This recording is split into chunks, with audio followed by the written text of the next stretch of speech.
সিং তার সংক্ষিপ্ত motivational speech আজকে এই অডিয়েন্সে প্রদান করার জন্য ডিএক্সএল ওয়ার্ল্ড স্টেটাস ইটিসিডি থ্যাংক ইউ। ধন্যবাদ জামান ভাই। আসসালামু আলাইকুম। আমরা সবাই কেমন আছি? আলহামদুলিল্লাহ। ধন্যবাদ জানাই আমাদের আইএমডি স্যারের জন্য একটা হাততালি হবে। সুন্দর একটা স্পিচ আমাদেরকে দিয়ে গেছে। Thank you. তো যাক, আজকে আমরা অত্যন্ত লাকি যে আমাদের ফার্স্ট এত বড় ওমেন যে এমপাওয়ারমেন্টের যে প্রোগ্রাম, নারী দিবসের যে প্রোগ্রামটা একটু লেটে হয়েছে, কিন্তু সুন্দর প্রোগ্রাম হয়েছে। এই জন্য ম্যানেজমেন্টকে একটা করতে হোক। আপনারা সবাই তো ডিএক্সএল ডিস্ট্রিবিউটার, কেউ কি নতুন আছেন? নতুন আছেন কেউ? ও মাশাআল্লাহ, থ্যাংক ইউ। এখানে অডিয়েন্সের যত মানুষ দেখছেন, আমি আমার ছোট্ট পরিচয় দিচ্ছি। আমি মোহাম্মদ জাহাঙ্গীর আলম, 22 বছর যাবত ডিএক্সএনে আছি। আইএমডি সহ সবার চেয়ে পুরাতন আমি।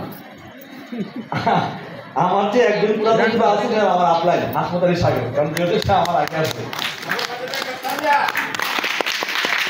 আজ থেকে 22 বছর আগে যখন আমরা ডিএক্সএল শুরু করি, জেন্টসরাই এত বেশি ছিল না, মানে পুরুষে এত ছিল না। এখন আলহামদুলিল্লাহ নারীরা কাতারে কাতারে কাঁধে কাঁধ মিলে আমরা একসাথে আসছি, বিশাল ব্যাপার। কিন্তু আমরা ওই সময় আমাদের ড্রিম ছিল যে আমরা একদিন সবাই মিলেই সফল হবো। আজকে কিন্তু সেই সফলতা আমি নিজের চোখে দেখতেছি, ঠিক না? আমার নিজের চোখে আমি সফলতা দেখতেছি। আমরা যখন ডিএক্সএল শুরু করছি, বিলিভিটেড নট, কাউকে বিশ্বাস করতে পারি না, বিশ্বাস করতে চায় না। আজকে দেখেন, আজকে কি হয়েছে দেখেন, আজকে বিশ্বাস তো আমার সামনেই সবাই বসে আছে, ঠিক না? এখন আমাদের কাজ আছে, কিছু কাজ আছে। যারা আজকে অলরেডি জয়েন করছেন, কাজ করছেন, তাদের উদ্দেশ্যে বলছি, অনেক মোটিভেশনাল স্পিচ আমাদের বন্ধুদের জন্য আছে। শুধু বড় মোটিভেশনাল স্পিচ হলো মানি। কি বলেন? টাকা হলো সবচেয়ে বড় মোটিভেশনাল স্পিচ। টাকার জন্য মানুষ কাজ করে কি না? এখন দেখেন, আমরা যখন ডিএক্সএল শুরু করি, যখন আমাদের প্রথম বাধা ছিল আমাদের বোনেরা, আমাদের মায়েরা।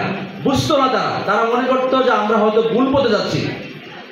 কিন্তু আজকে এইটা আর বাধা না। কিন্তু অনেক বন্ধুদেরও বাধা আসতে পারে কাজ করার সময়, যে তার পরিবারের অনেকেই বাধা দিতে পারে যে এটা কোথায় যাচ্ছে, কি করছে। হাজব্যান্ডকে সহ নিয়ে কাজ করবেন ডিএক্সএল। এটা একা কাজ করার জিনিস না। আমাদের উদাহরণ আছে, দেখেন আমাদের নুসরাত আছে না এখানে? নুসরাত দেখেন, হাজব্যান্ড ওয়াইফ দুইজন আসে। ফার্স্টেস্ট ডায়মন্ড আমার মনে হয় অনেকেই আছে, তার মধ্যে নুসরাত একজন, ঠিক না? কারণ সে হাজব্যান্ড সহ কাজ করে।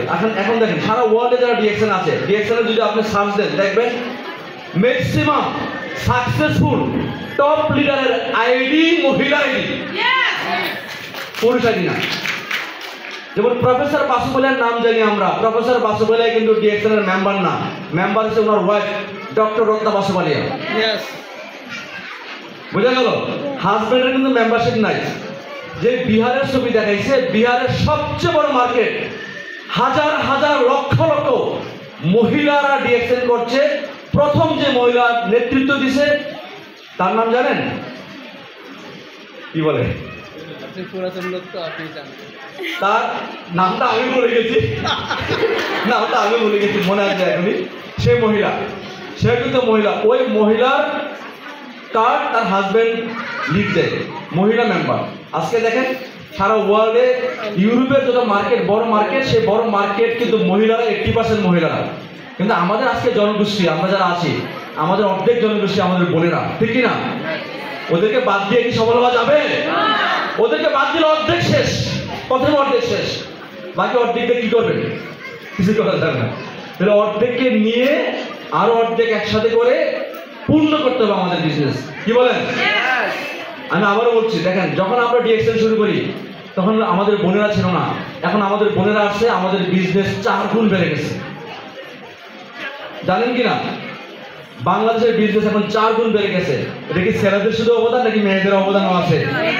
হ্যাঁ। সুতরাং আপনি আপনাকে কি করেন না, নিজেকে নিজের জায়গায় সীমাবদ্ধ রাখেন না, এক্সপ্লোর করেন, নিজেকে ছড়াই দেন।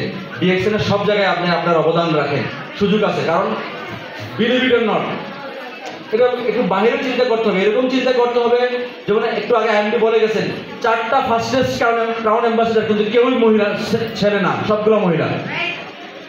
ফার্স্টেস্ট মানে প্রথম ফার্স্টেস্ট ক্রাউন অ্যাম্বাসেডর ছিলেন একজন ইউরোপে, তাই না? 5 বছরে হয়েছে। এখন ওনাকে ক্রস করে আরো 4 জন মহিলা ফার্স্টেস্ট হয়েছে, ওরা 2 বছর হয়েছে। তার মানে এখন মহিলাদের রেকর্ড মহিলারা ভাঙতেছে, পুরুষরা পারছে না। হাত থেকে হবে মহিলাদের, ঠিক আছে? তাহলে আমাদের কাজ দেন, আমরা যে কোনো কারণে হোক আমরা বোনদের সাথে কথা বলতে অনেকটা ছেলেরা সংখ্যা ফিল করে, কিন্তু বোনেরা কিন্তু বোনদের সাথে সংখ্যা ফিল করে না, করে না।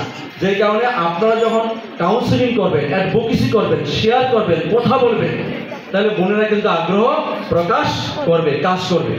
আমি আপনাদেরকে উদাত্ত আহ্বান জানাবো, এই 2000, এটা কত সাল? 2025 সাল, এটাকে মাইল ফলক নেন, হিসাব করে নেন। আমরা অনেকেই নিয়ে নিয়েছি 2025 সালটাকে, এইটা আমাদের স্বপ্নের সাল।